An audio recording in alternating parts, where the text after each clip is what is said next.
Hola, hoy vamos a hacer un repaso acerca de los errores experimentales que están asociados a los procesos de medición.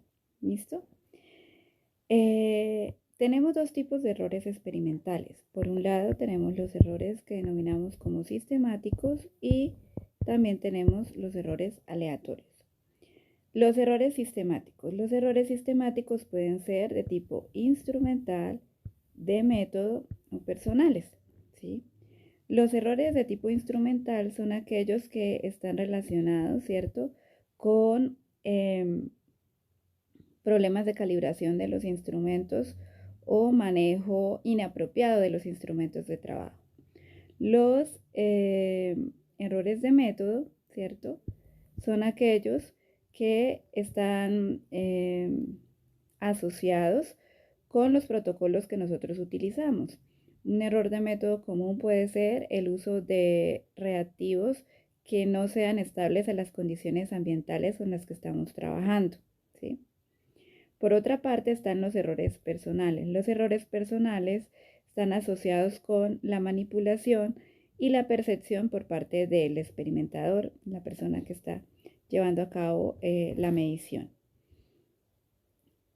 En este caso, en el caso de los errores personales, los errores más comunes son aquellos que están relacionados con la percepción de cambios físicos.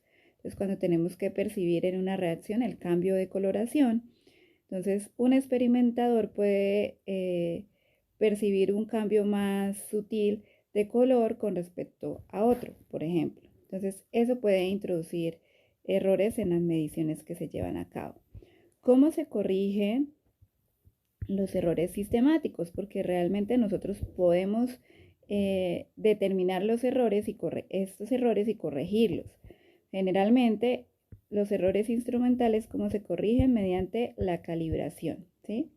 ¿Cuáles son los instrumentos de uso cotidiano en un laboratorio? Pues van a ser los instrumentos de medición de masa, como las balanzas electrónicas, y también van a estar los instrumentos de medición de volumen, ¿cierto? Donde está el material volumétrico aforado y graduado. Con respecto a los errores de método, entonces los errores de método se pueden corregir si seleccionamos protocolos que sean estándar para disminuir la probabilidad de errores asociados con los reactivos y demás. Además, también para que puedan contrastarse con los resultados que se obtienen de esas mismas mediciones en otros laboratorios. Y además, pues también tenemos otra forma de corregir esos errores, los errores sistemáticos, es realizando análisis independientes. Análisis independientes que además también pueden involucrar que ese experimento sea realizado por otro operario, por otro experimentador, ¿cierto? Para reducir los errores que están asociados a la percepción del experimentador, ¿sí? Ver que los datos que estamos obteniendo son realmente reproducibles. Ahora, los errores aleatorios. Los errores aleatorios, a diferencia de los sistemáticos, no se pueden determinar. Generalmente están asociados con la incertidumbre experimental, la incertidumbre de los instrumentos con los que nosotros estamos trabajando. Generalmente también estos errores aleatorios pues están vinculados directamente a la precisión que tenemos nosotros en nuestras mediciones, y ya más adelante vamos a hablar acerca de la precisión. ¿Listo? ¿Cómo podemos aumentar la confianza en los datos que nosotros tenemos de un procedimiento analítico, ¿cierto? O de un experimento. Generalmente para esto lo que se aconseja siempre es el uso de réplicas en cada uno de los experimentos o de protocolos que nosotros vayamos a realizar. ¿A qué hace referencia esas réplicas? Las réplicas siempre van a ser muestras de aproximadamente el mismo tamaño, como lo dice acá, que son sometidas al mismo procedimiento analítico, ¿sí? De tal forma que nosotros podamos ver si nuestros resultados en cada una de estas réplicas, digamos, son similares. ¿Listo? Ahora, ¿qué factores se deben considerar al momento de realizar las réplicas? ¿Cierto? Entonces, cuando nosotros obtenemos, para cada réplica podemos obtener un conjunto de datos, ¿sí? ¿Cuál va a ser el conjunto, el valor más confiable de ese conjunto de datos que nosotros tenemos o de esos resultados? Va a ser el valor central. Siempre el valor central de ese conjunto va a ser más confiable que cualquiera de los datos individuales que nosotros tenemos en ese conjunto de datos. ¿Listo? Además, también el análisis de esos datos, ¿cierto? Siempre nos va a permitir establecer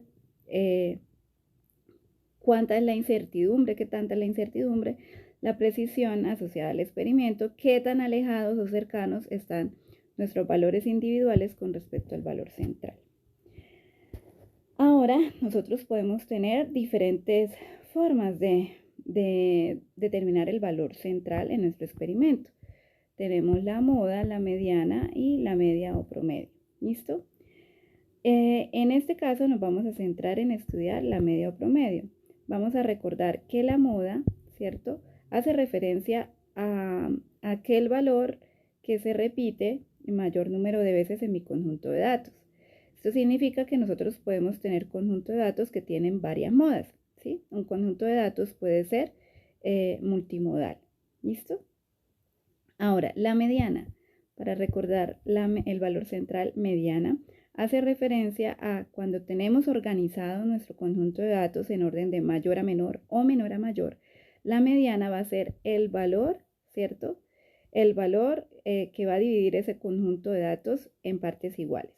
Cuando tenemos un conjunto de datos pares, pues la mediana va a ser el promedio entre los dos datos centrales en mi conjunto de datos.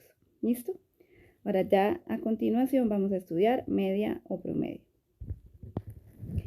Antes de entrar en detalle con la media promedio, pues debemos recordar que cuando nosotros estamos haciendo mediciones, esas mediciones pueden ser tomadas a partir de la población o de la muestra.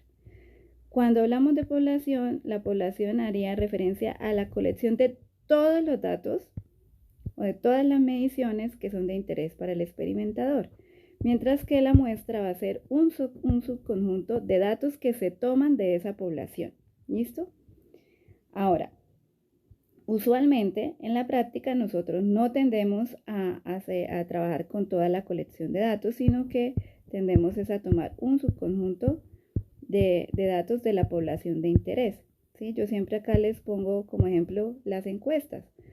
Cuando nosotros queremos hacer una encuesta a una población, ¿cierto? Supongamos que tenemos un poblado de 10.000 habitantes y queremos saber cuál es la percepción del sistema de salud para esos habitantes. No quiere decir que la encuesta se le haga a los 10.000 habitantes, sino que se toma un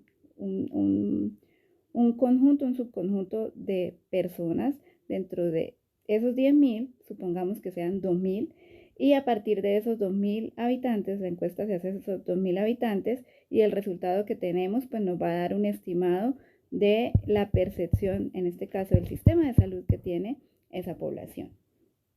Otro ejemplo acá, si hablamos de la industria, ¿cierto? Entonces, en la industria farmacéutica, por ejemplo, la industria farmacéutica, si hablamos de este medicamento que ha sido tan polémico en Colombia últimamente, ¿cierto? Son las pastillas de Dololet. Entonces, en el análisis que se hace de la composición del Dololet, queremos determinar cuál es la concentración de diclofenaco presente en las pastillas de Dololet fabricadas y comercializadas. Si nosotros tomáramos todas las pastillas de Dololet, ¿cierto?, que han sido fabricadas, entonces estaríamos hablando de toda la población de esas pastillas. Pero en la práctica realmente nosotros no medimos todas las pastillas que han sido fabricadas de este medicamento para determinar la concentración de diclofenaco en ella. Lo que hacemos es tomar una muestra, es decir, un número determinado de pastillas de todas estas que han sido fabricadas para poder hacer el análisis de la concentración de diclofenaco. Generalmente cuando nosotros seleccionamos estas pastillas, ¿qué cosas se tienen en cuenta? Entonces se pueden seleccionar un número determinado de pastillas por lote, un número determinado de pastillas por farmacia que la distribuye, o un número determinado de pastillas por región en la cual se está distribuyendo, ¿sí? Entonces esto es lo usual. Otro ejemplo, ¿sí? Otro ejemplo puede ser cuando nosotros hablamos en una fábrica, siempre se debe hacer control de que cada uno de los productos cumplan con, con los límites en concentraciones, por ejemplo, si hablamos de la vitamina C. Entonces, cuando se produce un lote de vitamina C, nosotros tenemos que revisar que este lote esté quedando con las concentraciones apropiadas de vitamina C en cada pastilla. Eso no quiere decir que entonces todas las pastillas del lote deben ser analizadas. Se toman muestras aleatorias de ese lote, se hace el análisis y eso nos va a dar un estimado de que todas las pastillas fabricadas cumplen con los requisitos mínimos. ¿Listo? En cuestión del porcentaje de vitamina C.